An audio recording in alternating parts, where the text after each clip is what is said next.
Olá, olá, olá! Bem-vindos a mais uma aula da Spore. Nesse momento nós estamos em Gálatas, capítulo 3. Esta é a segunda aula. Oh, insensatos Gálatas! Quem está fascinando vocês? Os Gálatas deixaram de acreditar no verdadeiro evangelho e na sua simplicidade para aterem-se a homens hereges e estavam introduzindo a circuncisão e as leis de Moisés como um veículo para a salvação, além da fé em Jesus Cristo. Paulo acrescenta na defesa do evangelho o fato de que, quando eles acreditaram no evangelho, eles receberam o Espírito Santo. E os milagres que havia sido realizado entre estas cidades foi por causa da circuncisão ou porque Paulo estava pregando a fé simples em Jesus Cristo? Paulo, nesse momento, ele vai arrumar mais um argumento referente à salvação dos gentios, dizendo que as Escrituras dizem previamente a respeito de que Deus haveria de salvar os gentios, quando ele se refere a Abraão e a sua fé, dizendo: em ti serão benditas todas as famílias da terra.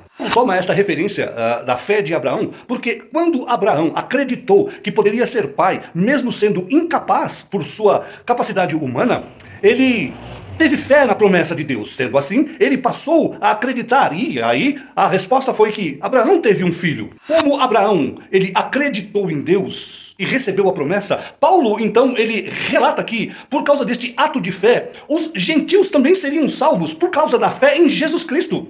Esta é a comparação.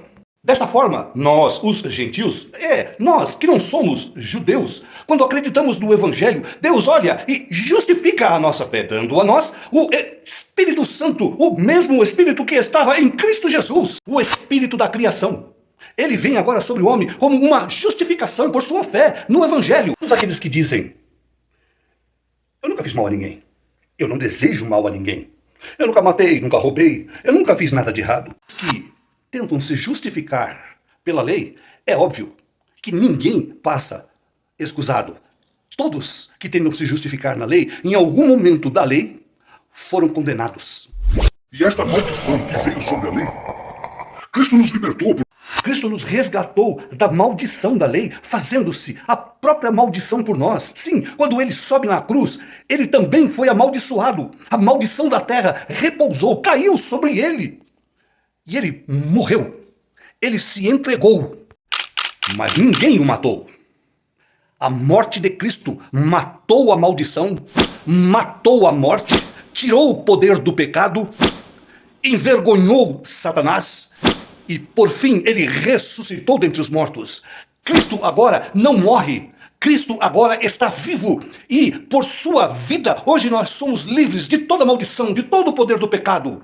Tragada foi a morte pela vitória e, enfim, nós estamos livres do poder de toda a maldição. Então surge a pergunta: por que a lei foi nos dada? Foi uma medida provisória para conter o poder do pecado, porém ela era impotente para tirar o pecado do homem. Entendeu? E a própria lei, ela também denuncia ao homem pecador de que ele precisa de um salvador, de que ele sozinho não tem capacidade para se salvar. E essa medida provisória, ela foi sustentada até a plenitude do tempo, ou a plenitude dos tempos, isto é, até o momento em que Jesus iria chegar. E na vinda do nosso Senhor Jesus Cristo, ele se encarna como um homem, perdoa os nossos pecados, destrói o poder da natureza humana, ele crucifica a nossa própria mediocridade e ressuscita no terceiro dia dizendo: Pai, perdoa-lhes, porque eles não sabem o que fazem. É interessante como determinadas pessoas, ainda hoje, querem valorizar as suas capacidades ou justificarem-se por aquilo que não fazem, como se isso fosse o veículo da sua salvação.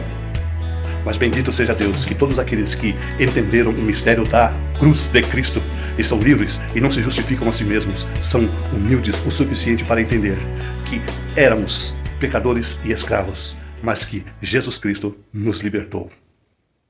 Na Spore, quem vai fundo é você.